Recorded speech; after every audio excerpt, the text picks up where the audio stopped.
16 წლის წინ გამოვიდა ჯეიმს კემერონის ავატარი. ფანტასტიკური ბოევიკი უცხოპლანეტელთა ტომისა და დამპყრობელი ადამიანების დაპირისპირებას. 2009 წლის ერთ-ერთი ყველაზე მოსალოდნელი ფილმი გახდა არა მარტო კინოგაქირავების ლიდერი, არამედ ყველა დროის ერთ-ერთი ყველაზე მნიშვნელოვანი ბლოკბასტერი. ოსკარის 3 პრემიის მფლობელი და არაერთი პაროდიის სამიზნე. ავატარს კვლავ უჭირავს ყველაზე შემოსავლიანი ფილმის ტიტული. და ლამის ბოლო პრემიერა, რომელიც ყველამ ნახა განურჩევლად სქესისა, ასაკისა თუ ინტერესისა. რა არის მისი თავბრუდამხვევი წარმატების საიდუმლო? რატომ არის სიუჟეტის სიმარტივე არა ნაკლი, არამედ მისი ძლიერი მხარე? და როგორ მოახდინა ჯეიმს კემერონმა 3D ტექნოლოგიაში რევოლუცია? მესამე ავატარის გამოსვლასთან ერთად მოდი ვუპასუხოთ პირველი ნაწილის მიმართ გაჩენილ კითხვებს.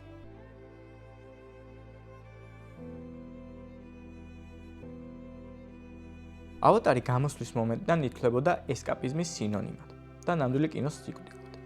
ამ ხრივ სახასიათოა, რომ 2010 წლის ოსკარზე კემერონის ბლოკბასტერს კრიტიკოსებმა ამჯობინეს კეითრინ ბიგელოუს დრამა ომსა და პოსტტრაუმატულ სინდრომებზე, ქარიშხლის მბრძანებელი, რომელიც გადაღებულია ნახევრად დოკუმენტურ სტილში. დღეისათვის ბრალდება, რომ ავატარი უსულო ატრაქციონია, რომელიც მხოლოდ კომპიუტერული გრაფიკით არის საინტერესო, ცოტა უსამართლოა. კინემატოგრაფიის ესკაპიზმური ფუნქცია მისი დასამაბიდან მნიშვნელოვანია. კინემატოგრაფები ყოველთვის იყენებდნენ განსხვავებულ ტექნიკურ ინოვაციებს, რათა მაყურებლები კინოთეატრებში მიიყვანათ. ოდესღაც მსგავსი სიახლე თავად კინოთეატრიც იყო. ფერადი გამოსახულება და ფართოეკრანიანი ფორმატი, ხმა და რთული ილეთები, სპეცეფექტები. ყველა ეპოქას თავისი ავატარი ჰქონდა. ჯეიმს კემერონის პროექტის უნიკალურობა იმაში მდგომარეობს, რომ უზარმაზარ ბიუჯეტთან ერთად და ნოვატორულ გრაფიკასთან ერთად, ეს პირველ რიგში ძალიან პირადული და საავტორო ფილმია, საიდანაც ძალიან კარგად ჩანს მისი შემქმნელის ობსესიები. ლურჯი ფერის მიმართ სიყვარულიდან დაწყებული, რომელიც კემერონის ყველა შემოქმედებაში გვხვდება, ღრმაწყლოვანი ფლორა და ფაუნამდე, საიდანაც რეჟისორმა აიღო პანდორას მაცხოვრებლების იდეა და რა თქმა უნდა ეკოლოგიური საკითხები.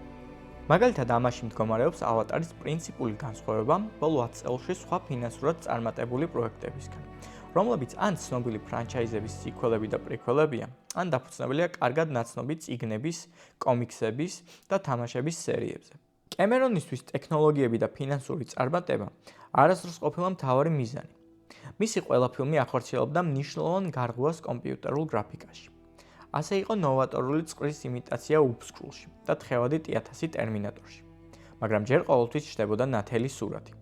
შემოქმედის ფანტაზიის წარმოსახვის ფრენა, ხოლო უკვე შემდეგ იწყებოდა ფიქრი იმაზე, თუ როგორ უნდა შეესრულებინათ ეს ყოველივე ეკრანზე. ტიტანიკშიც კი 90-იანი წლების მთავარ ბლოკბასტერში ვიზუალური ეფექტები არ ეფარებოდნენ სიყვარულის ისტორიას და შეუჩნევლად გამოიყენებოდნენ, რათა შეევსოთ მხატვრების რთული ნამუშევარი, რაც მათ გემის დეკორაციების აღდგენისთვის ჩაატარეს. ავატარში ჯერ გამოჩნდა პლანეტა პანდორა და მისი მაცხოვრებლები, ხოლო შემდეგ ტექნიკური დავალება, თუ როგორ დაერწმუნებინათ მაყურებლები მათი არსებობის შესახებ. ფილმმა, რომელიც თითქმის სრულიად შედგებოდა ბევრი კომპიუტერით დაგენერირებული პერსონაჟების და დეკორაციების ურთიერთქმედებით, ძალიან განავითარა მოძრაობის აღბეჭდის ტექნოლოგია, რომელიც ბეჭდების მბრძანებელმა გახადა პოპულარული. მაგალითად, ისეთი ეფექტი რომ არ ყოფილიყო, როგორც რობერტ ზემეკისის პოლარულ ექსპრესია, კამერა გმირის თვალის გუგის მოძრაობასაც კი იჭერდა, რამაც მსახიობებს საშუალება მისცა, რომ სამსახიობო თამაშის ყველა ნიუანსი შეენარჩუნებინათ. გარდა ამისა, რეჟისორისთვის მნიშვნელოვანი იყო კომპიუტერული ეფექტების, პრაქტიკული ეფექტების და ილეთების გაერთიანება, რათა ექშენი რეალურად აღვიქვა. ამავე მიზნისთვის გადასაღები პერიოდის დასრულების შემდეგ, სცენებს, რომელშიც მსახიობის მოძრაობა უკვე აღბეჭდილი იყო, რეჟისორისთვის თავიდან უშვებდნენ. ის პირადად იდგა კამერით და თითქოს თავიდან იღებდა ეპიზოდებს. არჩევდა რაკურსებს და ფილმს სიცოცხლეს მატებდა. მაგრამ ფილმის მთავარი ატრაქციონი გახდა 3D. ჯეიმს კემერონის ახალი გატაცება, რომელიც ერთდროულად იყო ინოვაციური ტექნოლოგია მაყურებლების კინოთეატრებში მოსაზიდად და ისტორიაზეც კარგად მუშაობდა. ყელი ეკრანის საზღვრებიდან გამოძრომას კინოინდუსტრია დაბადებიდან ცდილობდა. პირველი სტერეო ფილმების საზოგადოებას 1910-იან წლებში აჩვენეს და დაახლოებით ერთხელ 200 წელში სტერეო კინო მოდაში შემოდიოდა, მაგრამ ყოველჯერზე ცოტა ხნით და წარუმატებლად. 3D ილუზიის შექმნის დროს ადამიანი ხედავს ორ პრაქტიკულად იდენტურ გამოსახულებას, რომელიც თავში ერთ სურათად იქმნება. პრობლემა იმაში მდგომარეობს, რომ ტვინი სწრაფად ეჩვევა ამ ილუზიას და ვეღარ არჩევს ჩვეულებრივ ბრტყელი ეკრანისგან. კადრები სტერეო წყვილში განსხვავებულად უნდა ყოფილიყვნენ ფერის გადაცემისთვის, რის გამოც გამოსახულება ლამაზად აღარ ჩანდა, ხოლო ფერი აღარ მუშაობდა როგორც სამხატვრო ილეთი. ყველაფერი ავატარმა შეცვალა.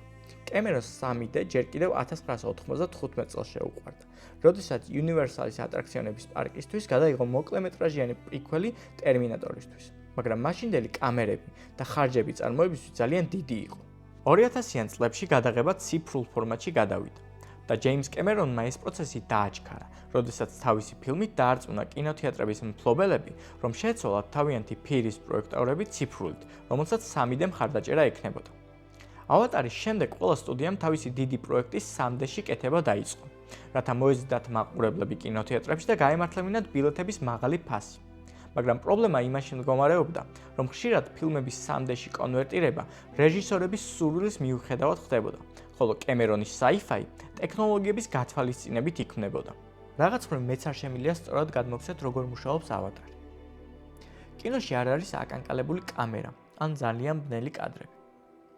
კემერონი არ იყენებს მარტივ ილეთებს, როგორიცაა ნივთის უეცარი გამოჩენა ეკრანზე. ამით გვაძლევს დროს, რათა მიმოვიხედოთ და დავინახოთ ლამის ყველა ფოთოლი ხეზე. არა, ეს არ არის ტერენს მალიკის ან ტარკოვსკის ფილმები. აქ მედიტაციის დრო არ არის. რეჟისორი ფილმს აშენებს ღრმა მიზანსცენებზე.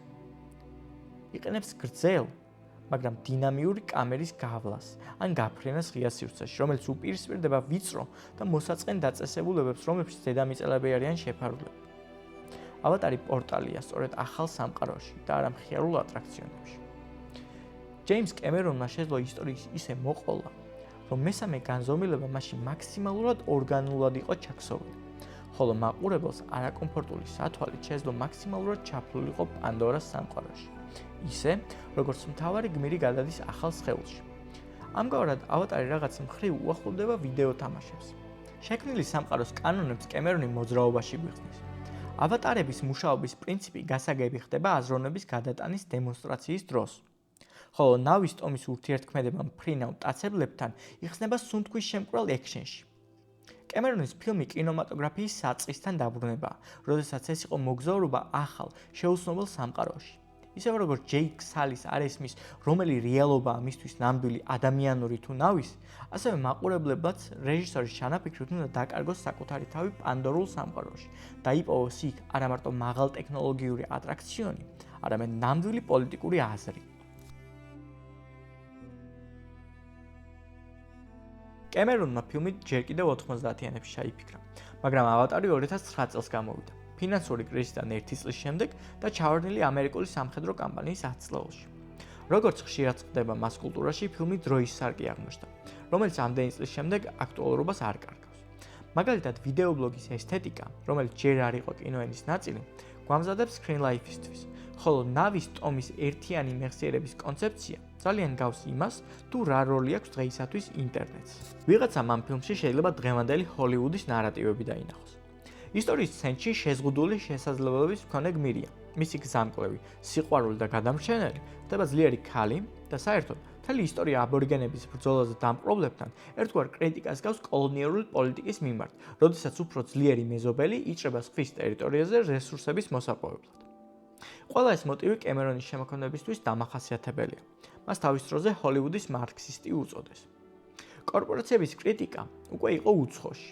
ტიტანიკი, თუ დავაკვირდებით, აღმოჩნდა ფილმი კლასობრივ უთანასწორობაზე. სიუჟეტურად ავატარი კოსტნერის მგლებთან მოცეკვავს და დისნეის პოკაჰონტასს გავს. მათშიც იყო მცდელობა ამერიკის კოლონიზატორული გამოცდილების გადააზრებისა. თავის მხრივ, ისინი ყველა აგრძელებენ ვესტერნების გრძელ ტრადიციას, რომლის ფარგლებშიც ეჭვქვეშ დგებოდა ჩვეულებრივი სტრუქტურა, კეთილი კოვბოებით და ბოროტი ველური ინდიელებით. ავატარს ხშირად ძალიან მარტივი სიუჟეტის გამო აკრიტიკებენ და ზოგჯერ პლაგიატში დებენ ბრალს. რატომ არის ეს უსამართლო? პირველ რიგში რეჟისორს სჭირდებოდა მაყურებლისთვის გაეცნო პანდორას სამყარო და ლურჯი არსებები. ამიტომ ისტორია ნაცნობი უნდა ყოფილიყო, რათა ჩვენ მაყურებლებს ჯეიკ სალისთან ერთად ეტაპობრივად გაგვეცნო და შეგვყარებოდა შორეული პლანეტა და შეგძლებოდა იმდენად დავახლოვდებოდით მას, რომ ფინალში გაგვხარებოდა ჩვენი სახეობის მარცხი. მეორეც, ფილმის ტექნოლოგიური გამბედაობა. მრავალი კომპიუტერული გმირი და 3D იმდენად დიდია, რომ პოპულარულ რომანტიკულ სიუჟეტს ორ მტრულად განწყობილი სამყაროს წარმოადგენლის სიყვარულით უნდა გაემარტივებინა მაყურებლისთვის სიუჟეტის აღქმა, რათა მას შესაძლებოდა სულთა კინემატოგრაფიული სიამოვნების მიღება. და მესამეც, ავატარში კემერონი პრაქტიკულად ნავის ტომის მითოს ქმნის, ამიტომ იხმარს ბაზისს. ამარტივებს დრამატურგიას არქეტიპამდე. ამიტომ სიუჟეტის სიმარტივე თანამედროვეობასთან პარალელში სიმღერაში აღმოჩნდება მუდმივ თემებზე აზროვნებად. მაგალითად, სადამდე მიყვართ სიხარულს, ან როგორ დავრჩეთ ადამიანებად. მეორე ნაწილში კემერონმა მაყურებლები პანდორაზე დააბრუნა და სიკველი კვლავ დარჩა რეჟისორის პირადული საავტორო გამოთქმა ოჯახზე, ეკოლოგიაზე და ადამიანურ ბუნებაზე. როგორც ადრე მან ყველაფერი გააკეთა, რათა ჩვენ დაგვეჯერებინა არარსებული სამყარო. 3 საათით გვეგრძნო თავის სტუმრებად ამ სახლში და გვეგრძნო თუ რა ხდება, როდესაც ამ სახლს ანადგურებენ. ორიგინალ ავატარს შეუძლია გამოიწვიოს ცრემლები აფეთქებული ხისგან. გააღვიძოს 3 მეტრიანი ლურჯი არსებების მიმართ ემპათია და შეგვახსენოს რაოდენ მნიშვნელოვანია სხვისი პერსპექტივით შევხედოთ სამყაროს. ეს ყველაფერი ნებისმიერ დროს და ადგილას აქტუალურია. სწორედ ამ უცნაური რეალობის სინთეზში და ჯადოსნური სამყაროს შექმნაში მდგომარეობს კინოს სილამაზე, რომელსაც ჩვენ ავატარი გვჩუქნის.